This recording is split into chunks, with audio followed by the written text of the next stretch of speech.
Welcome to Happy Minds, where we develop and grow through a positive mindset. Hi, my name is Ty. And I'm Jer. Today, Ty and I wanted to share a little bit about the beginning of our personal development journey and where we are now. So up until recently, I realized that I had started my personal development journey when I was much younger, more around the age like when I was in middle school, just because I realized a lot of my talk now and the things that I've been going through is some things that I've been saying to myself at such a much younger age. For example, my family always teased me about my anger and my temper, and I always remember like lashing out and always like reacting like in a way that I wasn't so proud of. Like I would be throwing out like a lot of F-bombs. But you know, and I remember those situations. I would always say to myself that like, oh, you know, I just noted, I was just very aware that I didn't really like that about myself. So I was like, you know what, I need to do better. You know, I don't like that I reacted in that way. So let's, you know, what can I do better to change up the situation? And not every time did I always know exactly what to do, but I always just remember like having that awareness that I didn't like who I was and I wanted to change that about myself. So it was a time that I wasn't always like, I didn't have all the answers, but I just knew that that's what I wanted to do. And as I grew up and started going, you know, in high school and college, then I kind of learned how to kind of curb that temper by just, you know, like I guess taking time to reflect and seeing and trying to figure out what is it that was angering me, or I would always just God, you know, I can't remember exactly what I did, but you know, I just knew that like as I was growing up, I always just tried to be better, you know, and do better. And so, even like, I mean, that's so amazing to already like be able to reflect or have this, be able to recognize at such your behavior at such a young age. I think because everybody was making fun of me and not just one person. And I was gonna ask you too, like, you know, like did you have like even like a close friend or a family member that you were close to that you were like could talk to about these things? You know what, I actually didn't have that support, you know, and I think like some of my trauma my childhood trauma was that like, and more like I have more anger when I was like reflecting on the situation, that like I didn't have that support where like people, like my family was making fun of me, but yet they didn't offer me any help or any support or anything, you know. And I have to say too, like I think at that time of your life, I mean, you were a teenagers, you know, I mean, and middle school going into high school. And I think even at that age, like I think it's really hard for young adults to really open up and have that dialogue, and to be able to share and be vulnerable about like, you know, when you make fun of my temper, it hurts me this way, right? Like I can't imagine a teenager being really open and vulnerable. So I can see why maybe it might be harder for you, or that wouldn't even come to your mind. Right? And you know, absorb and take all of that in. For sure. I mean, at that time I didn't know how to express myself, but then, you know, like I understood that like my family, they weren't able to support me too, because they were still young as well, you know, and so and my parents weren't educated or anything, you know, to help us in that department. But you know, it's okay, you know, we learned, as you know, as I'm going through this personal development journey, I learned to not hold that against anybody, you know, because that was just my experience and my perspective, you know. So and that's so great because you know that you're taking full control over it. Like you're responsible for it, right? Like you're not out here to blame your parents for not being able to support you through this trauma, right? Or that you're blaming your siblings because you recognize that they're as young as you know, or they're still young too. And they're just saying that's how siblings are. They make fun of you. But that's a great point that how you know it affects you, right? Even though you don't take it in a way, you know, personally like that, it affects you as a young child. And you know, I do notice that it shows up in my adulthood, you know, and as well. So in what ways has it shown up in your adulthood? I mean, of course, you know, I've always been like wanting to please, you know, because I didn't want to feel like belittled for who I was and the way I acted. So, you know, wanting to, as human being, we want to be accepted. And so like trying to do things to please people, you know, that's a big one. And so like even in my relationship with my husband and my children and my family and everybody around me, I did notice like some of that showing up. And so I, you know, like I said, you know, going through this personal development journey, you kind of decipher, okay, so who am I really? What is it that, like, is it part of me or is it me pleasing other people? So that's just an example of like something that I took from this trauma that I know is a big one for me. So and so you know, I do know that for a fact that like as I'm going through this, and I think you know, you and I will probably share some more about it, but you know, like learning to self-love, you know, is a big one that is part of this personal development journey. And I have to say that like when you do learn to love yourself, you learn to be able to find some support for yourself because you are on this journey and you need the people around you to support you through it. And I think having you as someone to kind of help guide me in that aspect, that really helped me through my journey and made it much easier because you know, our conversations are so much easier, like versus like having a conversation with my husband or my children or even with my siblings, because we all kind of grew up in the same environment with my siblings. And then also like, you know, having a more of an intimate relationship with my husband, that's a different the conversation as well too. But like when you're talking about personal development journey, it's like so in sync where like topics are like I don't have to say so much to you and you already understand it's what effortless, right? And you know, and something that was like so surprising for me when I was going through this journey, not only, you know, you being part of my life in this journey, but like realizing that everything that happens to me is like it's supposed to happen, you know, at this time, in this moment, and trusting that it is, you know, trusting the process that it is, you know. So that was my big takeaway of going through this personal development journey. That's great, and I love that point because, you know, I think because I just recently started on this self-love, self-development journey myself, and a couple years ago, and I always wish that, gosh, like I wish that I had started this a lot sooner at a lot younger age. But I think just really embracing the timing, right? Like trusting that, you know what, like God has created this path for me. Like this is my path, and I'm here now. I had to experience what I experienced in life to get to where I am now.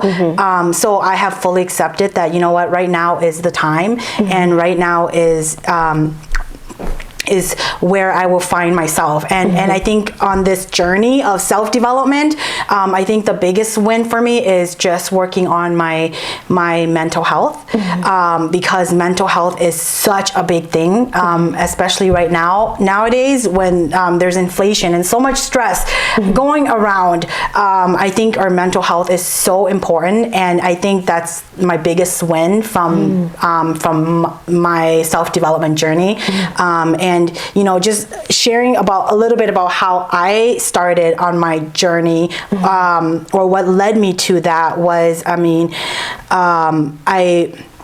I was in a terrible relationship that was toxic, and it was on and off for a while, and it finally ended. And I think we when you finally moved back to Minnesota, right? And we both started going to the gym together, and that was when we started. Like you started identifying, gosh, I'm just not happy where I am in life right now. Yes. And it started off with that conversation, and at that time I was just oblivious to it. I'm like, I don't know what self-love, self-development is. In fact, those terminologies we didn't even talk about. No, we didn't. Yeah, exactly. And I think you venting and then me venting to you about my relationship and where how it ended, and it kind of just led us to this journey.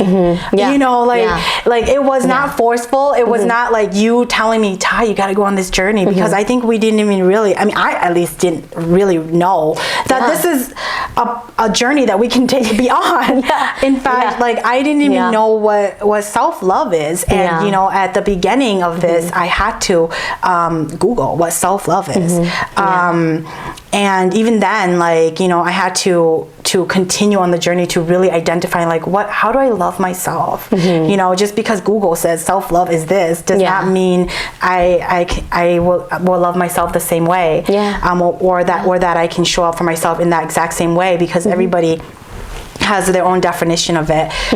So for me, self-loving is really accepting who I am, and loving and being kind to myself, and allowing myself, as I mentioned, working on mental health right now, allowing myself to feel sad in the moment, allowing myself to feel angry, or be bitter about something, that I'm not, trying to just push it aside, or suppress down that feeling, that I'm allowing this dark space to be around this dark space, and that I'm not just ignoring it. But I think for me is understanding that, okay, I'm not feeling great right now. Why am I not feeling great? What can I do to feel better? And dwell on it, but not be in it for a long time, because the goal is to get past this, to identify what it is. Why do I feel sad? Why do I feel angry? And then how do I get past this? I think all of that is me taking care of myself, my mental health, and loving myself. That's great. What are some ways that you do to take care of yourself and love yourself?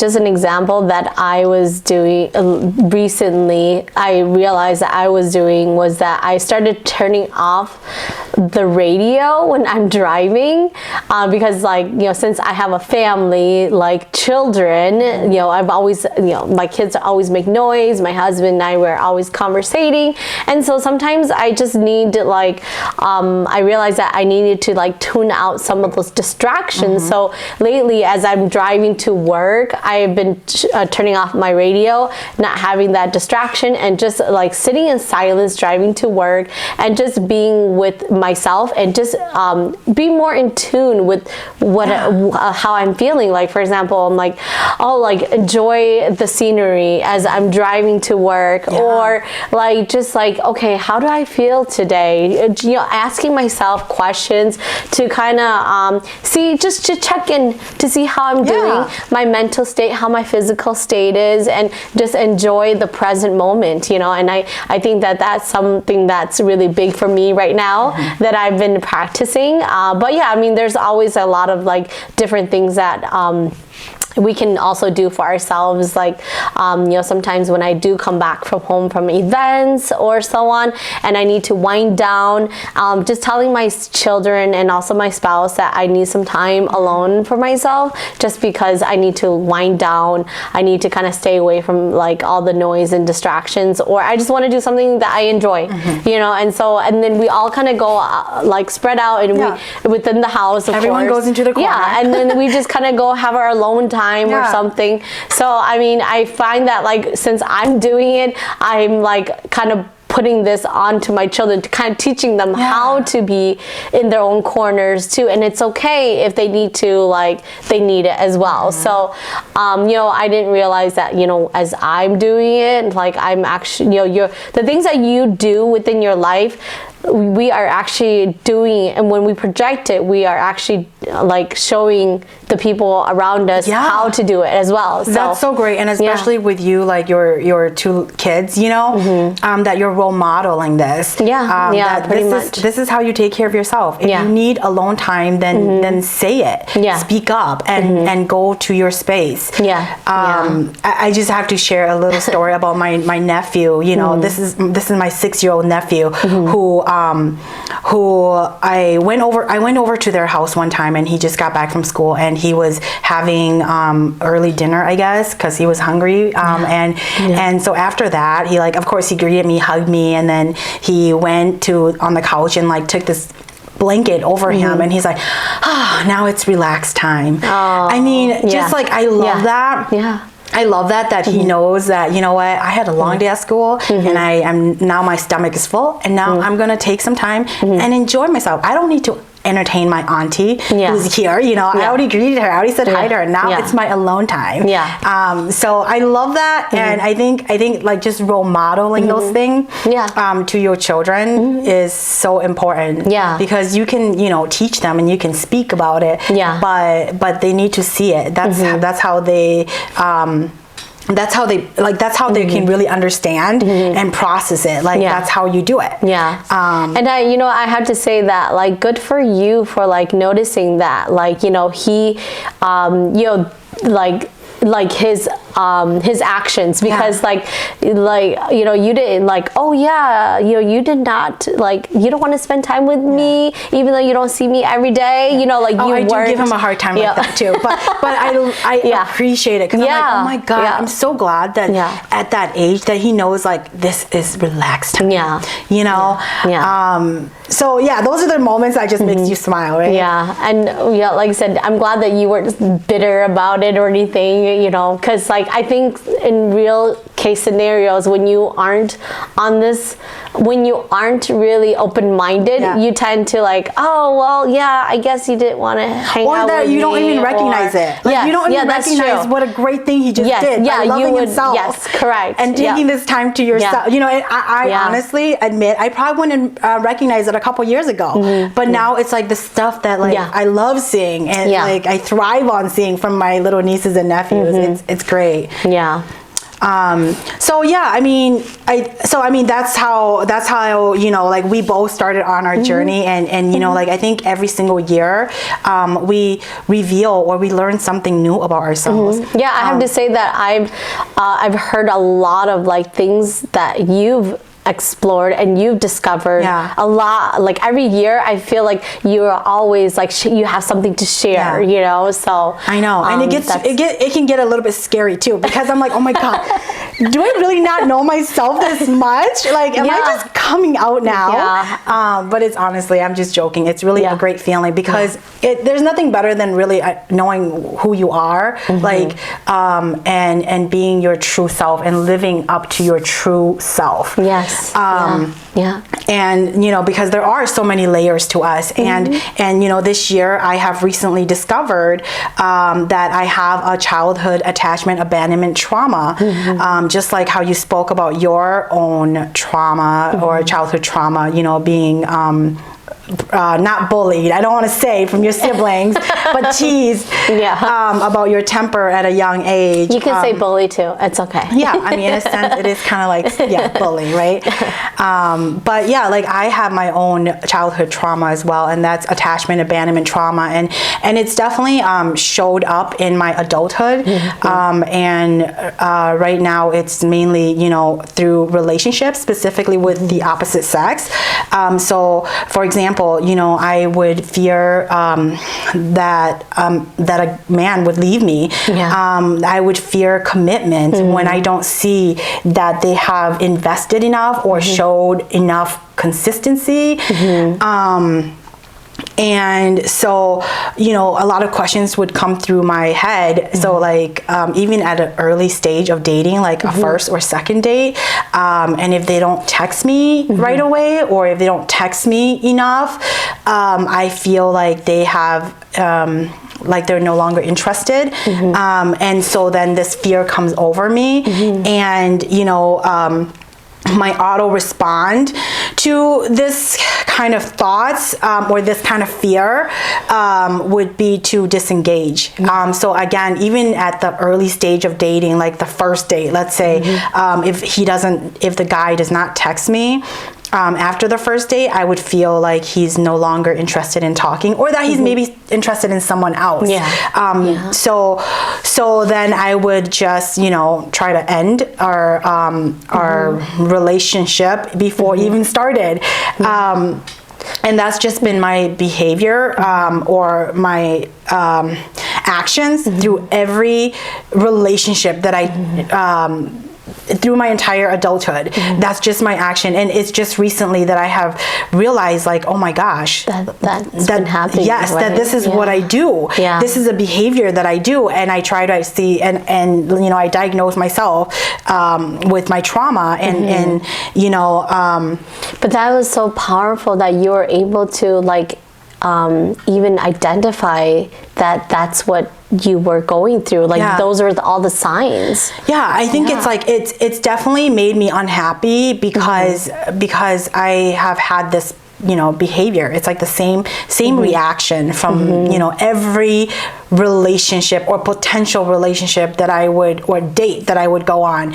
It's kind of the same reaction, and I had to, again, being that I'm already on the journey, I was able to quickly recognize it, that why am I behaving this way, right? So those are the questions that started coming up, and just wondering, like, why do I behave this way? Why do I act this way? And then really drilling it down to see why. And again, that stems from my childhood trauma. And like this kind of behavior that I do, like after the first date and you're already like ending the potential of a second date because you fear that this guy is no longer interested because he hasn't texted. That leaves the guys very confused, and oftentimes like it makes them think that you're unstable, right? Or a little bit crazy, that you are already panicking over this, but truly it's because of my childhood trauma.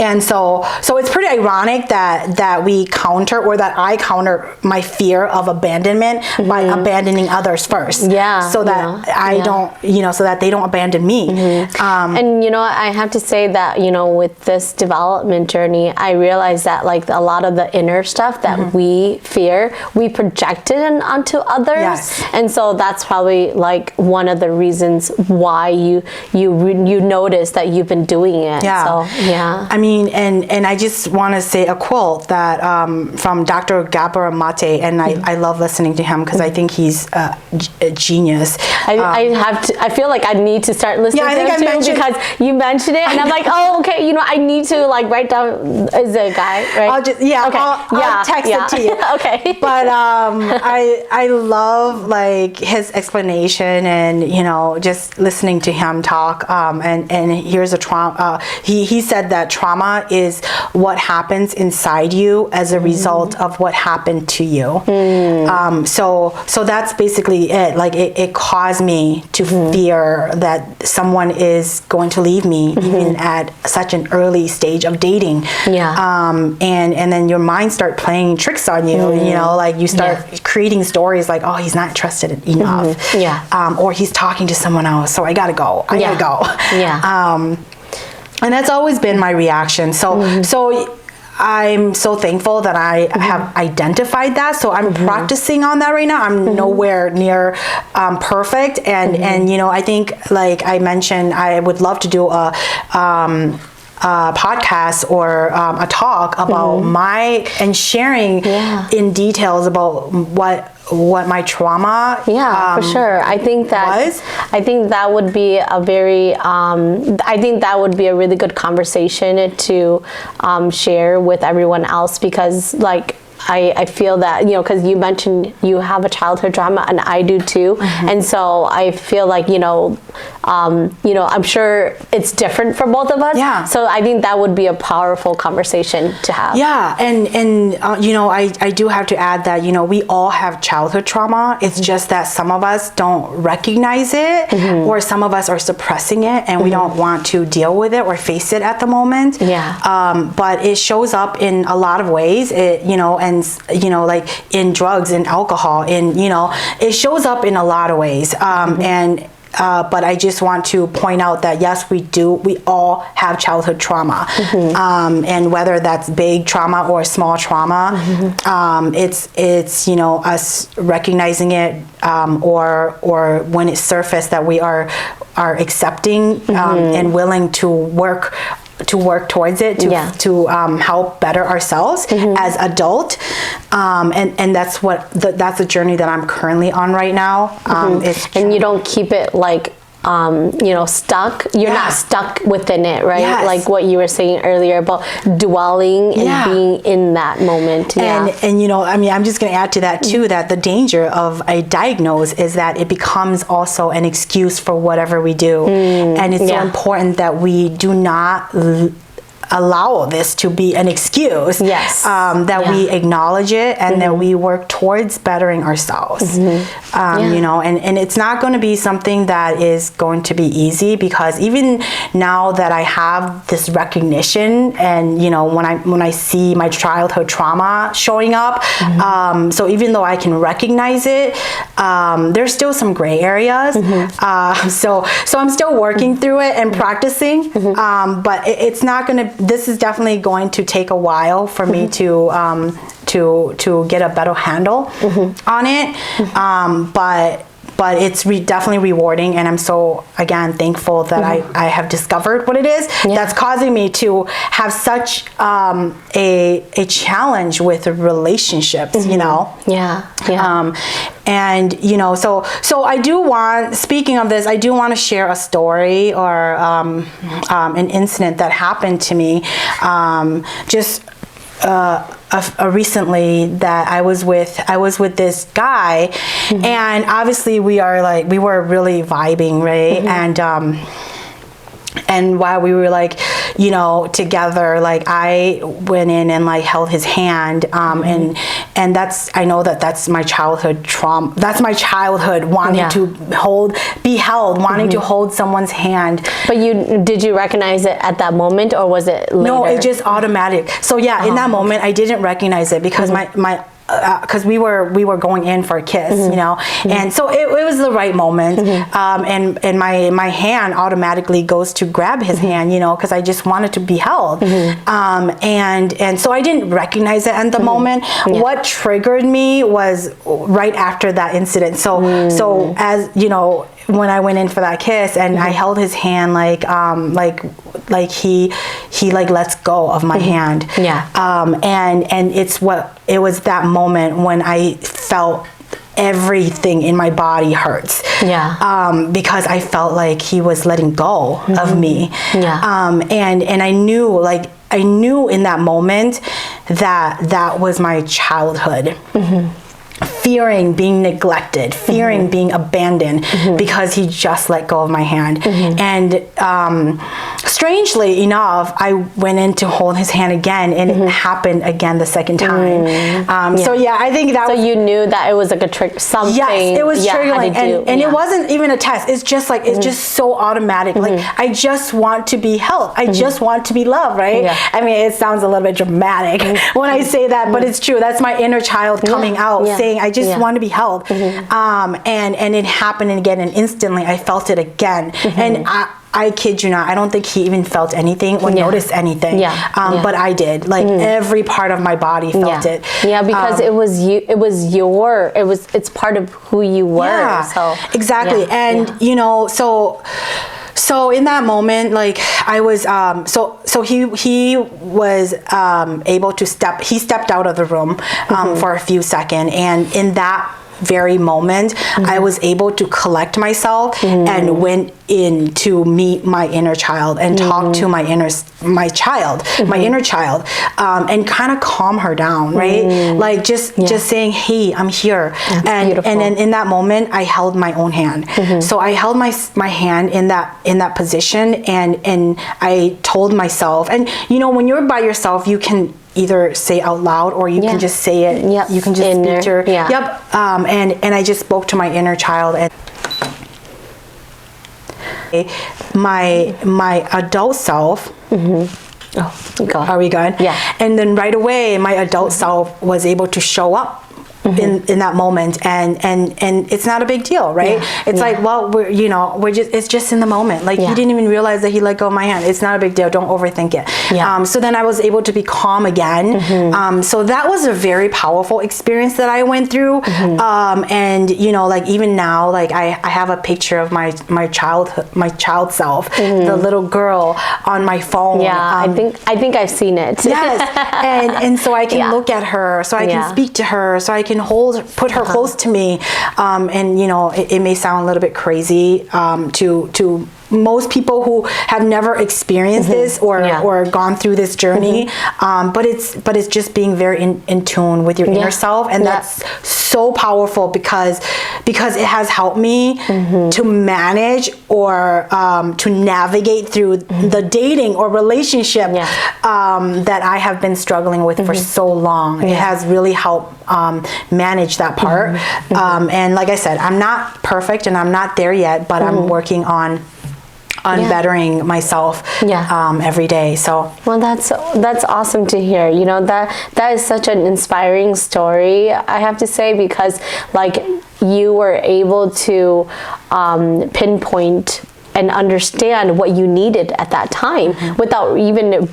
I think you mentioned that this was before you were on the personal development journey, or even recognizing that you were, you know, and then you were able to even do that for yourself at that moment.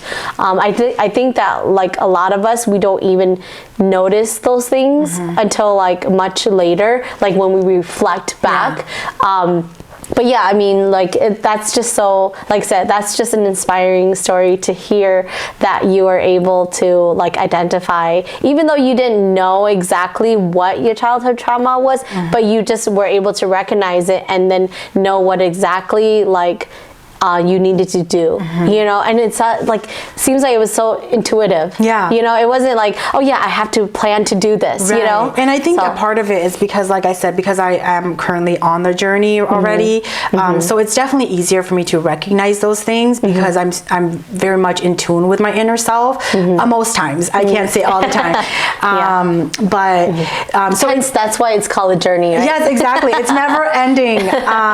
So I think that's what definitely helps me, but I think for anyone out there who may be struggling to identify what it is, first of all, I think just seeing like a pattern, you know, like what's the one pattern that, I mean, and obviously it has to be something, a behavior or a pattern, something that you do often that you're not proud of yourself, Yeah. right? Like Yeah. like Yeah. you weren't proud of your Like my temper and- Yes. yeah. Yeah. So I think you have to recognize that pattern that you're not proud of, and then really dig into like why. Yeah. You know. Yeah. And there are like, you know, therapy. There's help out there too. So like if you really don't have, like, I mean, like you said, we have each other. Yeah. So even when I started recognizing something, I was like, oh my God, I gotta call. I gotta tell you something. You know, something came. Yeah. Something happened to me. Yeah. So those kind of thing, and just having you definitely help.